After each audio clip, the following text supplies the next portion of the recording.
Hello, everyone, and thanks for attending this talk.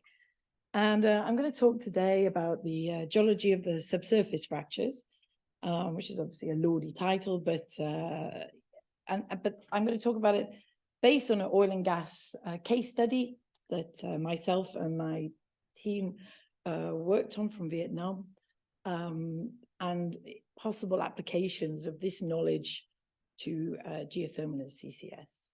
And I'd like to thank my co-authors, where two of them are here, Sharifa and John Phillips. So if there's any detailed petrophysical questions, I shall be handing them straight over, and obviously Yuri Van Doorn and Johan Roberts, who are hopefully online. So this is an example from Algiers, where Yuri Van Doorn used to work. And we've sort of talked about the lack of possible acquisition programs in CCS projects. And just as in an oil and gas field, you go to the outcrop. And what I want to show you is a sort of hypothetical well here drilled through this aerial photograph of the Canberra Ordovician rocks.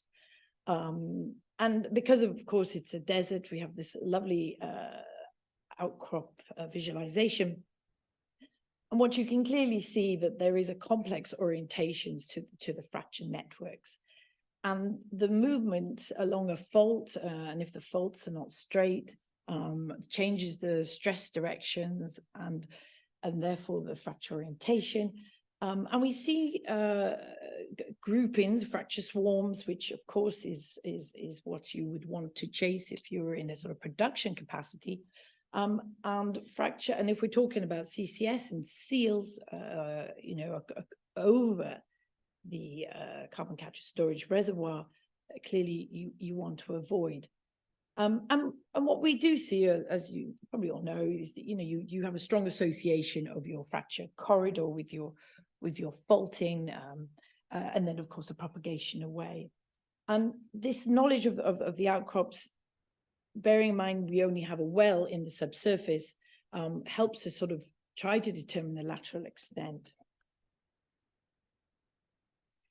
And when we look at, this is a 2 meter sketch, 2 meter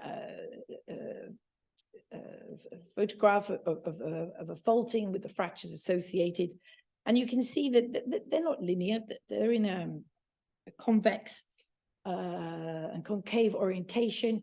And they are, when the fault bends, we obviously see changes in the fault fractures and fault direction. So, the simplicity of a lot of the models, the geological models that you may inherit in to do a geothermal well or a CCS well, often constrained by the modeling software, and obviously these fractures along a fault will change from shearing to tensile as the fault moves.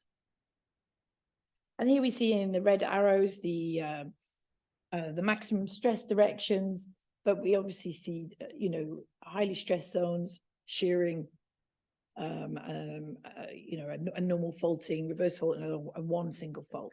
So, I mean, probably preaching to the converted here, but the fact is that we tend to simplify our fractures once we start logging, and bearing in mind that you have this borehole trajectory bias, that if I've got a deviated well, I'm really going to cross a lot of fractures that are transverse to my fault, my borehole trajectory. So it's just an example of from the same field, that here is your on a small scale, a small located fault, and I see the propagation of my fractures away from it.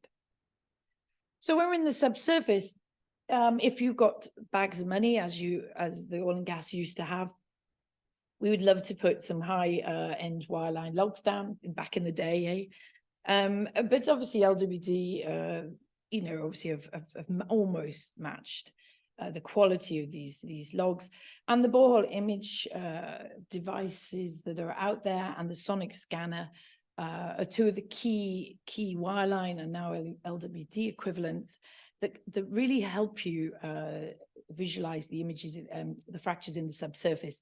And these two logging tools will be used in the case study to describe how they really do complement each other.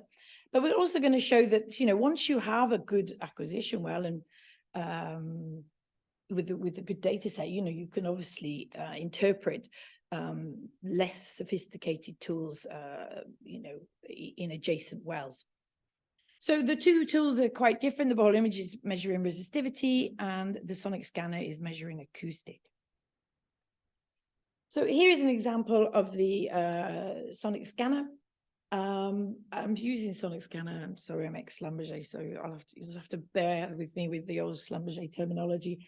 But essentially there is the stony waves, the compressional waves, the dipole sonic waves, and what we do get from the tool is it only sees open fractures.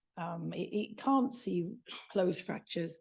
And so whereas the image log, which we see here, is a resistive image, so we have the white color resistive and the dark conductive, these fractures, these lovely fractures which appear on the sonic here, we know are open, but a conductive fracture could be clay fields as well as the drilling mud fields, right? So this is the water-based muds. And if we have, we know they're open, we can use a calculation to determine the aperture. And particularly if we're talking a granite reservoir, which is where our case study is, this is our only porosity, within the field that needs to be quantified to give you storage. So the dipole fracture indicator from dipole essentially measures the attenuation of the waveform on just outside the borehole wall. And what is clear here from the log is where the green is the attenuation, where we see the waveform sort of dispersed and much smaller. This is where we know we've hit a fracture or some kind of anisotropy to prevent the waveform from propagating. So it's a very, very good indicator of open fractures, as I said, in the compared to the image log, which tells us the orientation of the fractures, the inclination of the fractures, but not necessarily open or closed. But as I said, there are a nice set of completely traditional logs that are in many fields that will give you good indication of fractures, and any good driller will know pretty much when you hit a fractured zone. And obviously the calipers are pretty much on every well, and we can see washout. We can see sort of orientated washout if you have a magnetometer on the string. You can have serrated washout. You have lots of different indicators from the calipers. Temperature log, there is a temperature change plus or minus if you have flow in or out of the boreholes, which can indicate there is permeability. And then the good old mud log, we can see gas spikes, etc., bit chatter, increases in the ROP if you cross in a more fractured zone. And here's just some examples of what I pretty much just said, that we've got the calipers here. If we have a two-arm caliper with an orientation, at least we can see the washout direction. And generally the washout direction would be the minimum stress, where you literally, if I squash an orange, it doesn't burst where my hands are, right? It bursts in the minimum stress area. And that's pretty much what happens down the borehole. So in a vertical borehole, that breakout, that broken orange part is your minimum stress. So this is vital information from a log that's pretty much on all your wells. The temperature gradients can change where you hit the fractured zone. And this is, you just see deviations from the predicted temperature. I mean, it's not indicative, right? It doesn't mean there's fractured, but what you need to do in a fractured reservoir is accumulate pieces of evidence like a detective. And then when we go into the mud log, which is often lost in the G&G workflow, often because it's not digital when you're given it, it's a PDF. We've got lots of information here, the rate of penetration. So if it goes through a fractured zone, you might see an increase in the drilling. You see spikes of gas hitting surface that disperse quickly. You can see, caving and washout mud losses, which indicate there's a gap or karstic. There is then we go into our traditional open hole suite, where we have the natural gamma ray, the photoelectric absorption, the PEF, and the resistivity. And these are also classic tools that will be on most common tool strings. And the gamma ray, if it's spectral gamma ray, of course, you will be able to see the uranium peaks that are often lining fractures and faults. So they'll be spiking. We can detect heavy minerals that may mineralize a fracture or fault. And then with the resistivity, we can often have, if we've got water-based muds, a shallow resistivity will show conductive spikes where you have infilled it with your drilling fluid, but your deep resistivity won't. So when we look at just some of the classic logs here, we see these spikes here on the uranium, but we don't see it on the thorium, potassium. We see these, again, we have some spikes, and then we see this sort of this difference between the shallow and the deep resistivity. And then one step beyond, in terms of if you've got a good acquisition well, but after that you've got vintage data, the lateral log, the lateral resistivity log, is a good indicator of fracture aperture now. So we remember the diagram I showed you with the fracture aperture. So they can be calibrated, the lateral log can be calibrated. And what it essentially does, if you're measuring a resistive or a formation resistivity, you would look at the excess current because it would be conductive. That indicates there's an aperture, and there's a formula that you can quantify the aperture. It's not absolute, but it'll give you relative apertures. And what's interesting with the lateral log is it won't see the density of the fractures. If there is a fracture swarm, it will spike a little more than the image log, because the image log will identify each fracture, or the hand-picked dip picker will see each fracture and quantify it, whereas the lateral log will take a zone, because it's 2-foot resolution. But so we'll have a collective. It won't tell you density, but it will tell you there is a aperture. It doesn't tell you permeability. It'll tell you, and it still doesn't really tell us if it's open, because it still could be a clay field. So what you see here in the red color is the different fracture types here that have been picked from the image. And the image log, we picked a solution enhanced fracture, which obviously is a wide aperture, a conductive fracture, which is obviously a thin aperture, and then both discontinuous and continuous. And this is just an explanation for the logic of the two tools. The upper one is the high resolution image log, and the lower one is the lateral log. They both see the apertures, but because of the size of that lateral log, it will see the collection. It will merge the two data points into one large spike. So we're going to use a case study from Cuu Basin in Vietnam that Sharif personally worked on.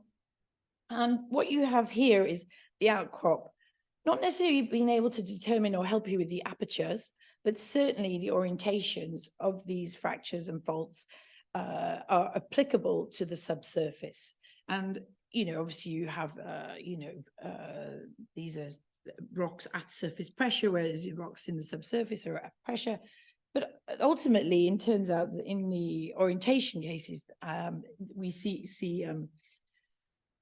the same orientation subsurface. And this here is a mafic injection, dike injection that we also see in the subsurface. And then we see this very, very densely fracturation of the felsic granite. When we look at the just a close-up of that, just to imagine the extent of the orientations, and we see this weathering here, which would be akin to the solution-enhanced fractures. We can have these large open fractures, but if they're not connected to this dense microfracturing or fracture network, it does not necessarily mean there will flow. And of course, the alternative, what we just talked about, is they're not just open. They can be clay filled, and which goes back to, and we know that we have clay filled fractures in this scenario. We have quartz filled fractures. as well as open fractures. So this is a cross-section through the seismic from the area we're going to look at in this case study. And this area is this mound of granite in the subsurface. Here is this is the cross-section through the 3D map of it. It's the top of the surface is clearly visible, undulating. And here is a interpretation of the faults that are seen within in the basement. And what's what we mentioned before, like with Algiers, that there is an association of our fracture swarms with these faults. When we look at the image log, so remember the resistive is white, the conductive is dark, this is static dynamic. We can see that we have these lovely fractures swarms, fracture networks. We see that this is a horizontal well, by the way, so that's why they look horizontal. We're horizontal, so our fractures look flat, but it's because of the deviation of the well. And when we look at the core, here's 2 centimeters. In actual fact, many of these turned out to be clay filled. And they did not flow, which you would have thought from a lovely conductive fracture swarm that we would be bingo. And when we look closely, yeah, the fractures are filled with either barite or some heavy minerals that may be conductive as well as clay. So here we have some nice log data for you petrophysicists, because all that log, all that images and core. So what we can see clearly labeled up here is we've got the gamma ray. And what's interesting is that the gamma ray, although you can see is not making much noise, the mafic, the felsic granite is quite hot because of the potassium feldspars. So there is kicks on the gamma ray. The calipers here, there is washout. That could be an indicator of fractures, but turns out it wasn't in this case. We see spikes, conductive spikes, which we talked about, that would indicate that we may have a conductive fracture.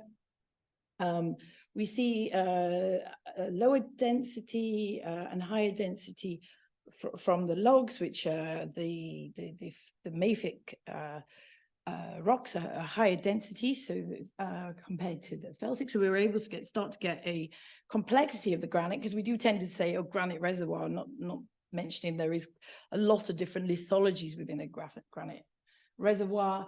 And then here, which is the aperture, which is what we're interested in, calculated from the image log. So we have the red continuous curve is from the lateral log. And the points, the different colors of the discontinuous and continuous fractures. These red points here are those solution enhanced aperture fractures that we see that correlate very well with the lateral log. And this here is sort of a fracture aperture cumulative plot to give us a look at what a production log would look like, and a permeability based on an equation. And we've identified from this well 3 zones of potential where we should perforate and see where we produce from. When we look at the fracture profile here, again, we've got here, we're tying it into the sonic data. So remember, we have the image log apertures. We're now calculating the aperture here from the Stoneleigh wave, which is inside the borehole, which is more of a permeability wave. It looks at fluid changes. And the dipole, which is outside of the borehole, which is looking at the formation and open fractures. And then we have the image log interpretation. And this track here wants to see a fracture response from all those curves. So it has to have a Stoneleigh response, a dipole sonic response, and an image response to get a flag to indicate we have permeability, we have porosity, it's open. So this is what now we have a reviewed permeability production log to help us predict again our 3 zones. When we look at the PLT, so this is what we like. We've got a bit of hard truth to our speculation. This here is the two PLTs. that have been run, what we actually see is, so that this is a cumulative. So the larger the kick, the larger the production. Based on our calculations, we were hoping zone 1 would come in at the higher production rate. But in actual fact, the lesser apertures, the less what it appeared density fractures came in at what appeared to be a high production rate. What you see here is this water. This is not water. This is drilling water prior to this is to logging. So it measures, probes within the borehole, measures the fluid. But what you can absolutely see is that the first set of fractures, we start to see this oil influx into the borehole. So we were good at predicting the entry points, but we hadn't predicted the production rate. So we went back to the images to have another look at what could be possibly the problem. And in the top zone, we have these higher angles. The strikes are pretty similar. There is a bit more homogeneous in these two anyway. At least they're striking the same way. A little bit of change here. We see these are propped open. On paper, this would have still looked a good indicator of a better reservoir compared to here, where we have two parallel fractures at a lower angle. It is possible maybe the low angle is key. So when we sort of speculate in the what is happening, what could cause that prediction being in error, it's possible that that these larger fractures seen at the base have a connection to a large network of fractures, a smaller fracture network, compared to maybe the upper section, which we saw a dense fracture, but they didn't propagate away from the borehole. And that's because we needed the third level is we don't have length. We don't know what happens beyond the borehole. And so there were pressure transient tests done, drill stem tests, to assist with the lateral extent.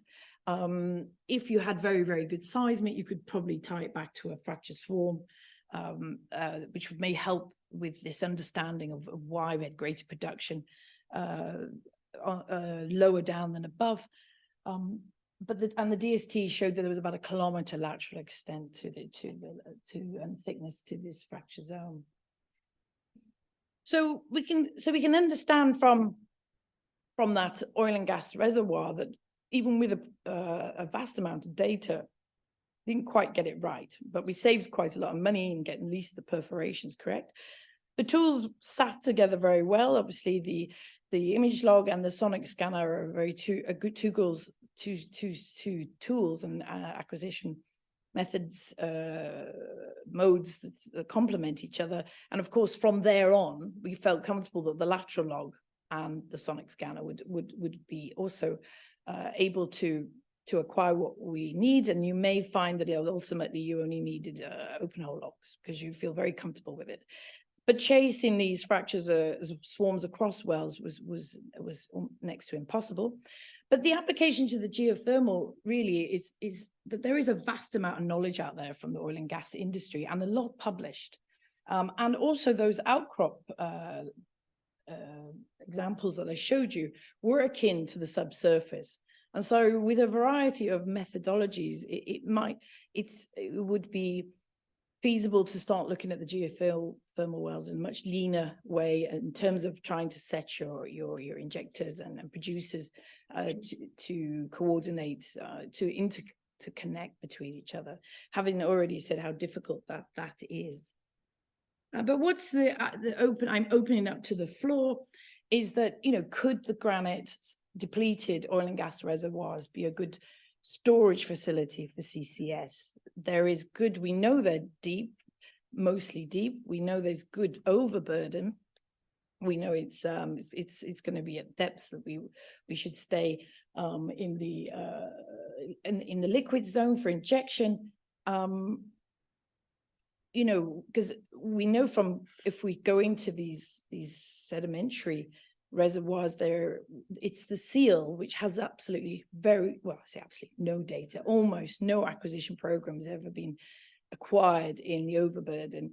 you know, the oil industry was only interested in the reservoir. So, you know, that seal is an unknown, and we've seen from examples from Norway that these seals, the microfractures are really important, and this high velocity liquefaction of the CO2, it's moving quickly. So, you know, the idea is it possible we could use the CO2 into the injectors into the granite? We could say maybe that we don't have the storage, but when we look at this picture here from you know, infrared light on the granite, you know, we see that there is this network of permeability and porosity, and a high velocity CO2 would be able to maximize that. In addition, those fractures were producing at a Darcy, so we certainly have large permeability for entrance into the reservoir. Maybe you mentioned this reaction to the potassium feldspars. I'm not sure exactly what would that be a hindrance, or would we see precipitation? I'm just putting out there. I have no answers to that myself. Something for discussion. So just in summary, the wells in Vietnam were interconnected. We got that from production data, but we couldn't find the interconnectedness through seismic, through log correlation. But we used the faults to guide the next fracture swarm to chase. With good calibration between the image log and the sonic, you know, obviously the sonic eradicated all those noisy fractures that we had that weren't open. And the Stoneleigh wave allowed us to see the permeable fractures. So and then obviously the lateral log was a very good, apart from fracture density, which turned out didn't seem to be important in production. So we could move on with lateral log and a sonic. Yeah, the knowledge of fracture propagation is critical to the energy transition. I mean, it's not just geothermal and CCS, obviously nuclear storage. You know, where do these fractures go? How permeable is it? Would they translate to the surface? I mean, and just say, you know, I probably would say that the oil and gas industry is important to the energy transition, but you know, we're looking at 30 years plus of experience, plus for a lot of people, and this is vital to move forward. There is they don't have to be unknowns for especially CCS, where we are in a speculative new industry, new area of expertise. Yeah, and then could deep fracture granites provide a suitable, safe CCS storage? And now I'd like to hear your views on that. Thank you.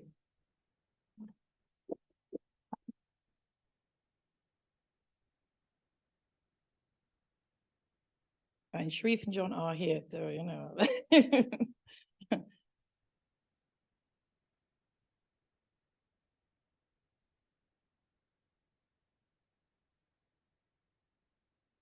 Thanks. I think that's a really interesting idea about fractured basement rocks and that. So we take the published Lancaster field up near Shetlands, just from the published information.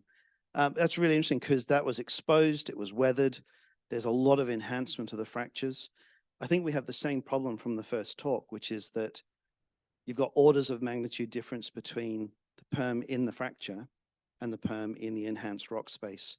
So I'm curious whether you think we would even access some of that additional pore space. On top of it is the issue of, if you're injecting into an aquifer in basement, you don't know that you have a seal, where the Lancaster field found oil in place and we know there's a seal.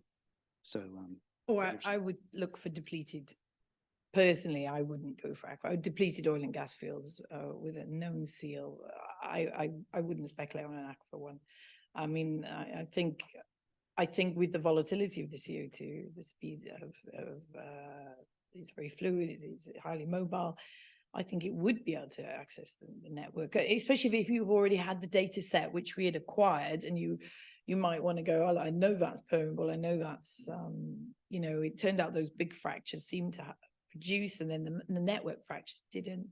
I think, you know, the risk of the CCS is the seal. And that is the unknown, wasn't acquired, that information. And it does seem microfractures. I think from the Norway example, you know, it went straight through the turbidite seal, because we don't have the information. So it's always, these are deep and they have a massive overburden. Now, whether it's just too expensive, I mean, I remember from a talk from before with the casing had to be pure steel, so it didn't corrode. Can you imagine a few kilometers down, you're trying to get casing for it? But Sharif, what do you think about putting CO2 into programming? Well, in that example, those wells were producing at about 10,000 barrels a day at the beginning, and then they'd plateau at 5,000 barrels a day, and they'd last for 10 years. So there's enough volume. And there was this huge Oligocene seals over the top, so they wouldn't leak. But they are about 3,000 meters down.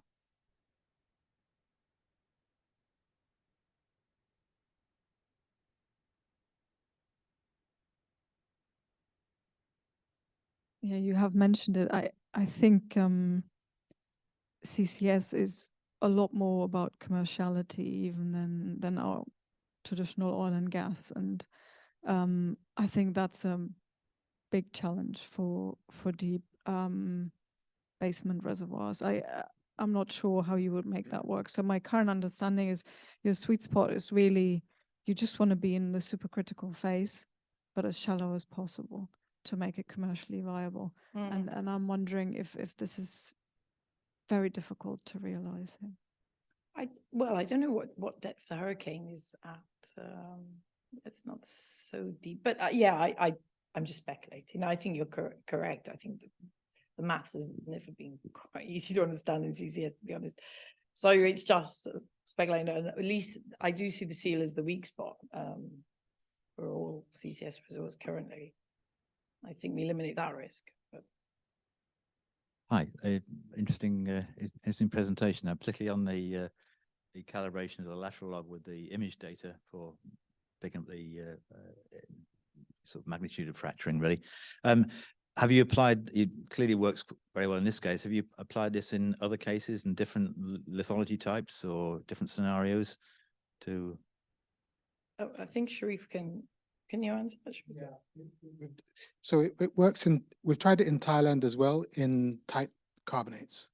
Right. As long as the matrix is tight enough, then it works. And you also, yeah, and it's better to have high relative angle between the borehole and the fractures. So you want a deviated well with subvertical fractures. And does that mean it's almost at a stage where you could say there are some general associations where you're looking at old data again in these scenarios where you haven't got the image data to work with, that you can go to a lateral log, something like that, which you're more likely to have, and then make some general inferences from that, yeah, in a sort of semi-quantitative way. Yeah, and what technique they used there was that it had to be seen on every log. There wasn't a false negative, right? It was all false positives, so you could see multiple fractures, but if you didn't see it on any of the others, so you could probably go back to your calipers again, you know, the fracture, the ROP, you know, the basic logs, and line them all up, and you need a hit on all the logs, so that fracture detector could work on any suite you have, but it needs to be on all of them, you know, and if you didn't see it on one, that was enough to eliminate that fracture being you know, not there, you know. I mean, or maybe you could weight those, you know, okay, that's 80% chance, 60% chance, I got, you know, if it misses on one, so yeah, you could weight the detection flag with colors of 100%, all logs see it, 50%, you know, etc. Okay, so we'll just go to a couple of online questions. So first one from Michelle just wanted to make a comment saying the Vietnam basement example was a very nice summary by you of Sharif's paper. And then he wanted to follow up. So his question was, however, production from large fracture clusters is okay, but is storage in granite microporosity doubtful? How long would it take to refill the microporosity? And how would the CO2 injection be controlled? That's an excellent question. We're speculating at the moment. We don't know. We think it should work, but we don't. You know. I mean, it's possible that the CO2 would actually react with the minerals in the granite itself, and So it might just plug itself up, or it might enhance the porosity even further. We don't know. Okay. And then just maybe final online question from Sam. Have you considered use of the acoustic imager to locate open fractures and measure their aperture? Yes, we were using the technology at the time because this work was done in 2009. So we used the Schlumberger equivalent, the most. Yeah, with the FMI, but if Yeah, it's we really- haven't used. You haven't used an ultrasonic Used an imager. ultrasonic imager. In those boreholes, we'd lose the sub all the time. Okay. yeah, and it was water-based mud. And it was very rough. These were harsh boreholes. And so if you try to run an acoustic log, you'd break it basically. Yeah, I Okay. suppose we'd need to do some, take the core, which there's plenty of core to do experiments on CO2 injection, I suppose, and the acidity.